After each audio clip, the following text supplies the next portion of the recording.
Wow, good morning and welcome to this edition of Dialogue Box on Blossom Nigeria.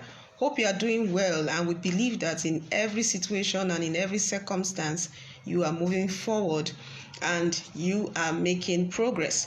So this morning we are still talking about how to improve the security situation in Nigeria, and looking at the fact that yesterday we also analyzed the community policing that the federal government has already approved, and that we see as a major step in the right direction. And several feedbacks that we've gotten so far, they've also given a very big thumbs up to the government for that.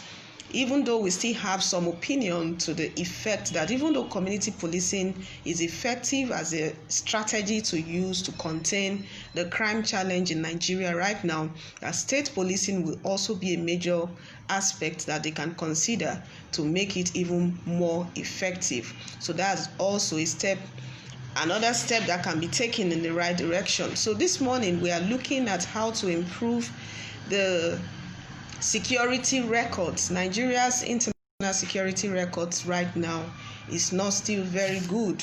We have a case of several rural communities crying out that a lot of times when attacks come to their communities, that the federal government does not do anything, or the federal police force or the security agencies don't do anything much until the attacks are over before they come in. So in other words, they come after the attacks. So the response to attacks in Nigeria is still not very good, and most of these communities believe that if the federal security agencies are on ground, most of these attacks can be prevented, and a lot of them will still have a way of combating some of the terrorists and bandits that come to different communities to raid and to carry out different forms of just sporadic killings. Sometimes you wonder why they do what they do, but they still carry out some of those dastardly acts, and we know that the government has been doing a lot, but a lot much more can be done to see to it that the response level of our security agencies is higher than what it is presently. And so because of some of these concerns that are being raised, we would like to look at that and want you to call in and let us know your opinion about it on 08030887339 and 09052525107. Then you can also talk to us, send us your opinion and your comment on it. We are all working towards a better Nigeria, and everybody has a very strong role to play. So what do you think, or what more do you think the government can do to improve the security situation, especially in the rural communities this time around? So that's why we are looking at our topic for today: improving Nigeria's response, or improving the response level of the security agencies to rural communities attacks. So wherever they are, whatever the attack is, let's look at it and see how the response level can be improved. And we have a concern that has been raised by the Amnesty International, saying that over 1,000 people have been killed so far in Nigeria since January till date, and a lot of them it's not even the COVID-19 pandemic that is killing most of these people, but security challenges. And a lot of them are carried out in the northeast, the northwest, and the north central region. And according to the Amnesty International, a lot more needs to be done by Nigeria's government to actually combat some of these acts of terrorism, banditry, raids, and different criminal activities that are going on in those parts of Nigeria. And especially looking at the southern Kaduna crisis that is still ongoing. For the southern Kaduna area, it comes in every once in a while. We hear different reports of 20 people killed, 70, or different figures that we get, and a lot of them are major concern to the average Nigerian citizen. And for all of this, some of the like we had a report last month that the United Kingdom told its citizens not to visit some states in Nigeria for security reasons. Those were the major reasons they gave for security reasons, that they should not visit some of those states in Nigeria, and they listed about 6 states. For this is not a very good report.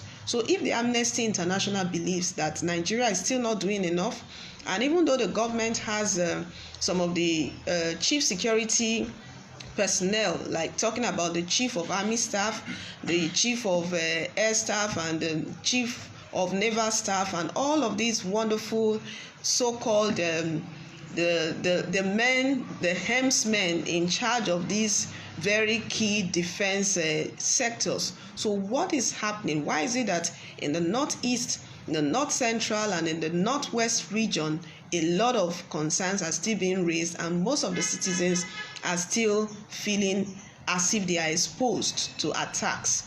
To them, they don't think there's any form of defense against any form of attacks that come, because they see attacks as if they come, they attack, and after the attack, you see security agencies coming in other words, to just take away the corpses. That's not good at all, and that's a very, very major issue that we should look at as a nation.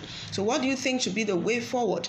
Will the community policing attend to this particular need that we're talking about? And even apart from the community policing, what more can the government do right now to see to it that our security record is good enough for any investor, from any citizen, from any part of the world to come into Nigeria without feeling threatened? Because right now we have issues with abductions, we have issues with sporadic killings, we have issues, but we thank God that we don't hear anything about bomb explosions anymore, but some of these other killings, sporadic killings, are still going on. So what do we do as a nation to contain these attacks so that our businesses can do well and foreign investors can come in without any sense of threat or a sense of insecurity concerning their business concerns?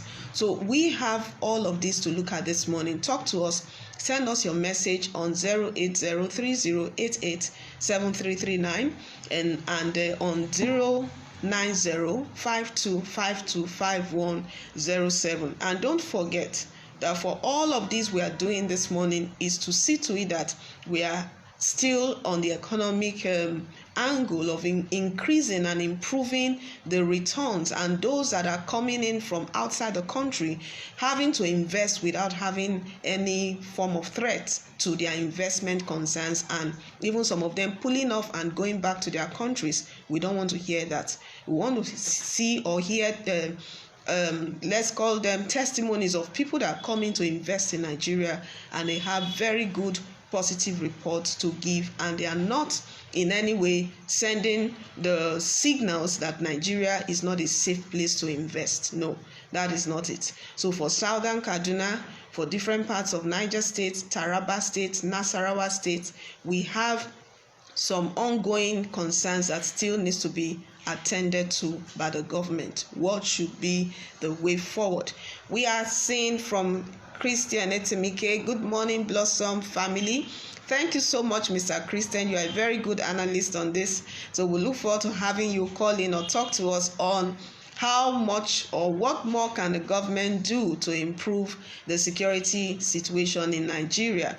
And when we achieve this, we can see a very robust economy coming out of what is presently obtainable.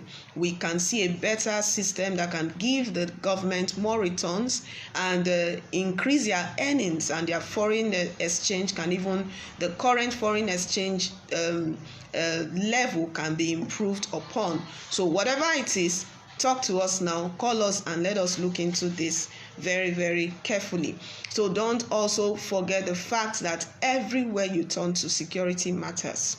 Without security, you can't have good business. Without security, you can't live well as a citizen. And even just like what the Amnesty International said the government, that's President Muhammadu Buhari, has even told the government defense security agencies that he wants Nigerians to sleep with their eyes closed.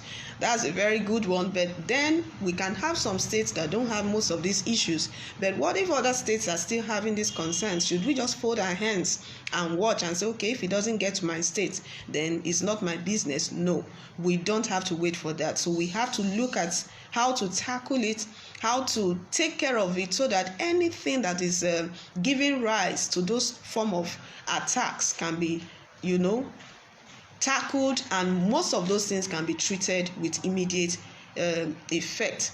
All right, we have an analyst that will be calling in now, and when we have that conversation, we also like you to get ready to send in your own contributions.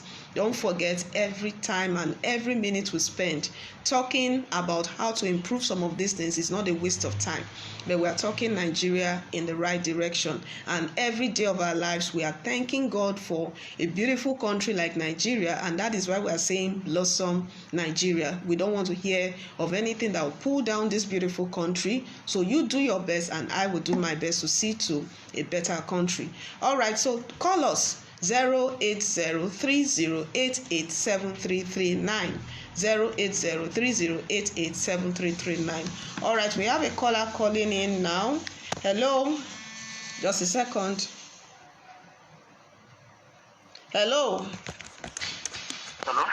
Good morning, sir. This is Barrister Prince Uzemi Olumuagbodo, one of our core analysts on Dialogue Box on Blossom Nigeria. You are welcome, sir. Thank you very much. All right, so we have a major concern on security issues.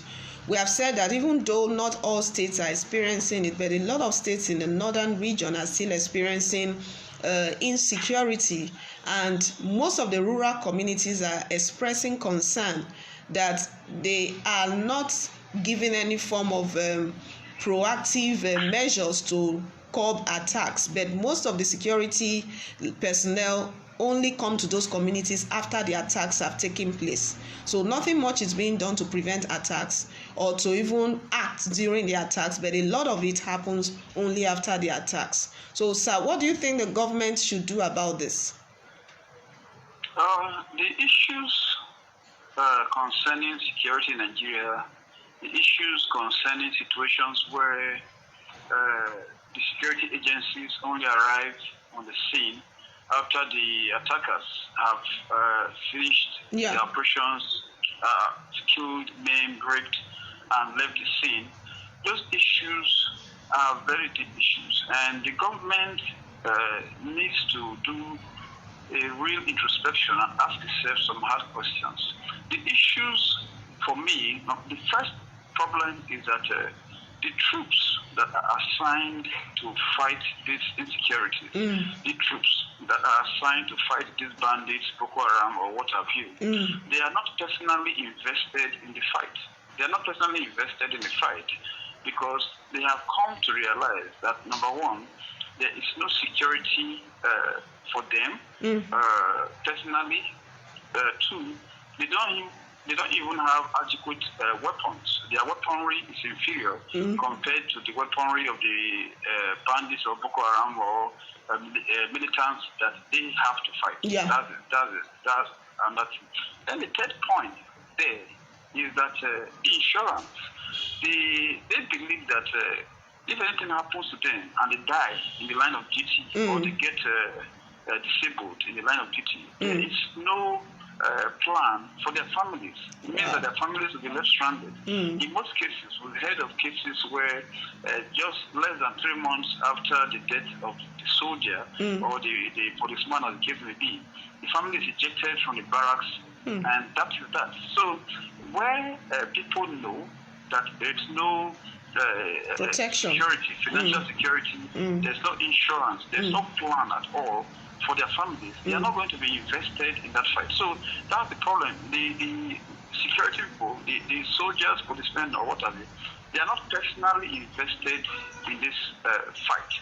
Okay. So that is why they conveniently always arrive after the crimes have been carried out, after the attacks have been carried out. So I think the government needs to, number one, put in place a clear insurance plan that ensures that any soldier or any policeman, whoever it is, that falls in the line of duty, number one, the families of that person, the family of that person is well catered for. The children are still able to access quality education up to a certain level. Then the insurance plan should also cover for disabilities, where a security person gets injured and is disabled, permanent disability or temporary disability in the line of duty. What is the plan for that person? If these men and women out there in the line of fire know that there is a plan for them, they would then be able to do more, get themselves personally invested. They would then be able to do more in the fight against insecurity. So, but as long as they know that they are basically on their own, that if anything happens to them, their families suffer, then we will continue hearing stories of them arriving after the criminals or the bandits or whoever have left the scene. So, in summary, that is the first thing that the government needs to do. Okay, sir. That means you are linking the lack of commitment from the security personnel, maybe the army men or the policemen or whoever is in operating. The lack of commitment is because of welfare issues. Yes, welfare issues, basically. Yes. Wow. So if that is a concern that you have raised from your end, what do you think the government, have they done enough, or are they showing any sign that they really want to take up some of these welfare challenges and give them more attention? Because like you have said, you can't tell me to go and fight on the field, and when I know that if anything happens to me, my family is vulnerable, nothing is being done to protect them, no insurance, nothing. So a lot of them are still not committed to the fight. So do you think the government is doing enough, or what more can they do right now to improve on the commitment of security personnel in tackling some of these issues? The government is doing far too little in terms of the welfare of security personnel. Okay. Let me give you another example. In the United States of America, where we also have forces fighting evil elements and all of that, the Americans will tell you that they don't leave the body of an American soldier in the field. So what that means is that, let's assume that the Americans were fighting in Iraq, for example. If an American soldier falls in Iraq, his body will be retrieved, put in a befitting casket, flown back home, and there will be a military parade and full military honors will be given to that person. And that person, the person's family will be able to find some closure. Okay. Then what we have in Nigeria is that where people fall in the line of duty, a lot of them are not even retrieved. A lot of those bodies are not retrieved. They are not given burials, and the families cannot find any closure. So that is another part of the problem. The government needs to do more about the welfare of its troops out there in the field. The government also needs to do more where a soldier falls. The government needs to have clear plans. The soldier needs to know that even if I fall in a foreign land, I'll be retrieved. My body will be retrieved back home, and full military honors will be given to me, and my family will be well catered for. So, but what we are having is a situation where the government tells these soldiers to go and spill their blood, to go and fight people with superior weaponry and all of that. But there is really no plan for them. Look, this is not rocket science. There's not going to be any magic. As long as the government still takes this lackadaisical and I don't care stance regarding its troops, we are still going to have situations where there will be non-commitment by these troops. Who wants to be personally invested in a fight where the person you are fighting for is not personally invested in you? It is a quid pro quo situation. So the government needs to do much more. Look, it is in summary, if the government takes care of the welfare of its troops, the welfare includes supplying them with enough weapons and enough protective equipment, enough offensive equipment, enough training, foreign trainings and all of that, and also ensuring that their families are well catered for. You will see that instantly there will be a regime, there will be a revamp of our troop morale. And these stories that we are hearing up and down of the criminals having a field day because the troops are not committed, these stories will be a thing of the past. Thank you so much, sir. I really, I don't know how to respond more to this. I felt like, wow, I can really understand. Like you said, it's not a rocket science. So if you are able to take care of these things, automatically the commitment level of these soldiers and other security agents will be far better than what we are seeing right now. Of course. That's a very strong point. I really don't know. Thank you so much, sir. We need to just look into this and get the government to really respond to this. Thank you so much. My pleasure. Thank you so much. All right. Now, we have a very core challenge in the northern region, several parts of the northern region still complaining of the fact that most of the government security personnel, the soldiers, the policemen, and the rest, get to them only when those attacks have been fully carried out. So now, with our last caller, he's saying that the problem is the welfare. That if the welfare of these soldiers are well taken into consideration, most of them will respond better. You can't tell a soldier to go and fight and maybe in the process of the fight he dies, and he knows that his family will just be left vulnerable. He will not want to go fully into that fight, and even if he goes into that fight, it's just to fulfill all righteousness, and at the end of the day he may not even fight. So that's why most of those communities are vulnerable, and they are crying out to the point that Amnesty International is like raising its voice against the federal government to say, what is happening in Nigeria? Why are the rural communities still like vulnerable and nothing much is being done to protect them? The answer is in the welfare of the military personnel. Very, very key. All right, so we'll just look at some more points here. And like we said, you can call in and get every aspect of this discussion. But let's quickly look at some of this. We have from Coco. He says that, good morning, ma. State police is the answer to security problems in Nigeria. So it says, wow, this is a long one. They will have jurisdiction to arrest statewide and also be accountable to state government, not the local politicians in various local governments. They should help train officers in smaller municipalities and provide law enforcement on all major highways. Many local communities are overwhelmed and are all equipped to police their regions now. So state police would address that. So according to Coco, he says that state police is the answer that Nigeria needs, that with state police, they will be able to provide all that they require within the state municipalities and also even train the local government personnel to also follow suit. All right, that's a major point. Then we still have Yeshua Iben saying state community policing are bad ideas. What we need is a disciplined and professional police force under sincere leadership. Forget about whether it's federal or state. Wow. Is totally on the opposite, that state and community policing are bad ideas. But we've been on it, and anyway, he's expressing his point. So if he feels they are bad ideas, then what is a good one? He says is a disciplined and professional police force under sincere leadership. That's the way he called it. All right, so we have a lot more to talk about, but we would like you to visit us. Get to our YouTube channel and talk to us. We have a lot you can get, and YouTube is giving you all the opportunities to watch us again and again, and you can like, you can share, and you can subscribe.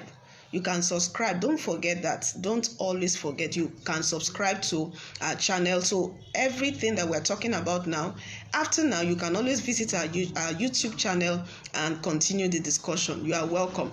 Then also on our Facebook page, we have it on Blossom Nigeria, which you are watching right now. But even if you are not watching right now, you can get the clips again and again. So that's Blossom Nigeria on Facebook. Then on our website, www.blossomnigeria.com, you can always talk to us.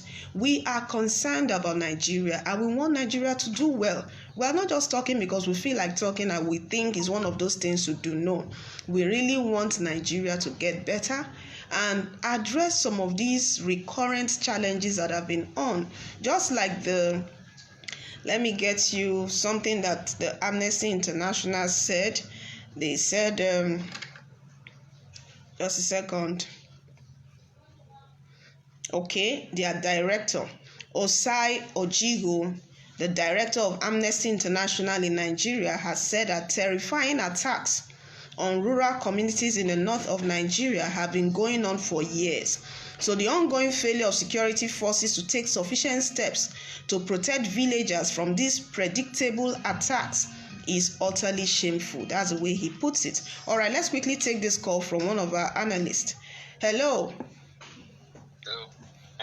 Good morning, sir. Can you hear me? Yes, sir. This is Mr. Christian Etemike. We can see you and we know that you are a call analyst on Dialogue Box. You are welcome, sir. Yes, thank you very much for having me. All right. So now talking about, we've gotten some reactions from some of analysts talking about. I've been following. Yeah. I've listened to both of them. Yeah. So I've listened to all the conversations. I listened to Barrister when he was speaking. Okay. So what do you think? From your last conversation, yeah. I wanted to make the point that this is beyond the police force right now. The police is for law and order. This is not law and order. It's a serious matter. No, it's a total security situation, not just for the police, both for the military personnel and every other. And you know, the last time we listed this topic, we said something. This is not the first attack. If it was the first attack, we say it was a surprise attack. It was not. It's not first and second. It's persistent. It's continuous. Yes. So, and in crime fighting, you try to prevent or you preempt your enemy or the attacker. Yeah. Nothing of that is being done. Like you said at the beginning, it's after the attack. You see the force come, the team comes home. They are not there before. They are not there during, but they come after the damage has been done. Yeah. It's bad, and I remember saying the first time that these people should, in advance, in a proper situation, they will infiltrate the camp of those people. Okay. Somebody has to go undercover because this is the work they are trained for, and that's what we see everywhere. You infiltrate the enemy's camp. You find somebody to go undercover that will give you information of where attack is going to take place, so that you can preempt it. It's not rocket science. Those people are very organized. Okay. And from all we are seeing, they will continue except something happens. Okay. So the force should be proactive. Okay. Go undercover and infiltrate these groups, so that you can get information. Yesterday you were talking about community policing. That's the trend all over the world. Everybody is everybody's watch. Okay. And then secondly, there must be a base. The police, the force, they will be the joint force. They must have a base in these communities. They must have a base between where these people are coming from and these communities. There's no solution to it. Everything that Barrister said is we work when everything is normal. So for now, things are abnormal. Yes, we have to take the situation first, and then we cannot address, or we can do it at the same time. Doing it will not solve the problem on the war front. Okay, sir. Now a quick one. Since the rural communities have noticed that most of the military personnel and the police force and the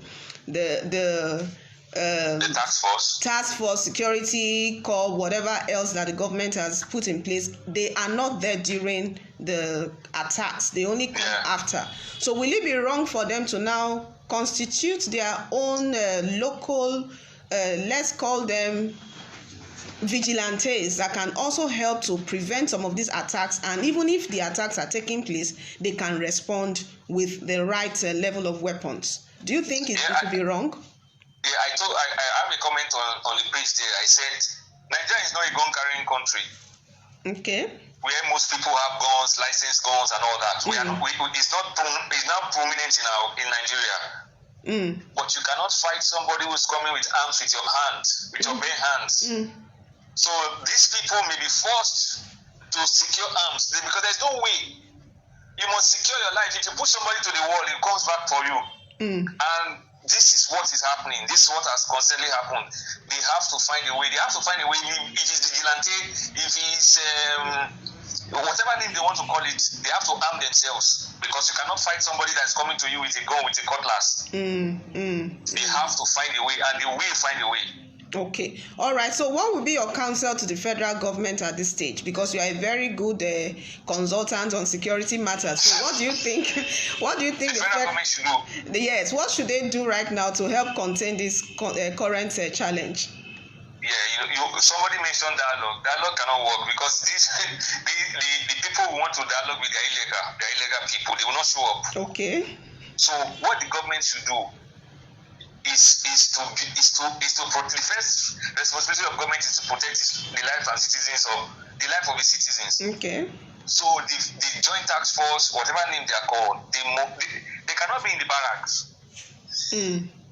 They have to go into they have to build a base. I said it that I said they must build a base inside the bush. But that's what the last caller said. He is saying that even if you build a base inside the bush and you don't take care of their welfare, they won't fight well. That's what I'm saying. But that is what we have to do now. It will take time for all those things to happen, and it's not about to happen. Okay. If these people before the war, before I said it on the page in the comment there, I said even those that are not in the war front, they did not resign. They did not say, "Oh, there's no welfare, let me resign." They did resign. They joined the police force as a job. Like everybody will look for a job, a teaching job. Some had the opportunity of going there. So the problem is fundamental. But right now, is to have a base there and then to do security work, infiltrate these people. Okay. Find somebody to go undercover. You learn the language, learn their intelligence, join them one way or the other so you can get information because this thing is not about to stop. Okay. It's not about to stop. And the communities have to rise up and protect themselves. The reason it's not happening in some places is because they know that there will be reprisal. But those people are harmless. They are helpless. Okay, all right. We believe that the government is listening at this time, and we can also send the signals to go stronger and stronger to the right offices and the right quarters. All right, thank you so much, Mr. Christian. We appreciate your contribution to our conversation today. We always are grateful. All right. Thank you. So that's Mr. Christian Etemike giving us his own view and telling us that no matter what happens, the vigilantes can go ahead and do what they need to do to protect their communities. But what they also need is the weapons, because Nigeria is not a weapon-carrying country, like he said. But for them to do some of the needful, they will need licensed weapons to be given to them. And maybe that's the angle the government looked at, and that's why they approved community policing. So, but even with that, a lot more still needs to be done so that these rural communities will not be seen as, they won't see themselves as vulnerable to attacks. And even when attacks are going on, they don't have any sense of hope or confidence that it will be taken care of, or the government will help in fighting the criminals and the bandits to, quench some of those very attacks. They don't have that hope yet. And they are even saying that right now, they don't think that the government is really watching their backs. And that's why Amnesty International is saying that Nigerian government should do much more to improve the security of lives and properties, even in the rural communities.